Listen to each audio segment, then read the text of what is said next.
4 psychology facts about quiet people. 90% of quiet people have the fourth one. If you have this type of quiet people surround you, please be nice to them.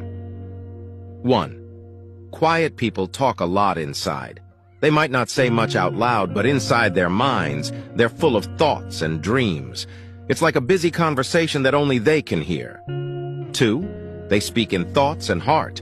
They don't always use words to talk. Instead, they show how they feel through their expressions and actions. It's like they have a special language that comes from their hearts and minds. 3. They are strong and intelligent. Even though they are not loud, they're really strong in their own way. They can handle tough things and keep going. Plus, they're super smart and can figure out things with their clever thinking. 4. They have cool personalities and are fun to be with. They have a coolness about them. They're fun to be around because they're real and genuine. You can have both serious talks and good laughs with them. Drop a 100 if you read this far. This shows you are part of the 0.01% who actually finish what they start. If you enjoy our videos by leaving us a follow for more daily motivational videos.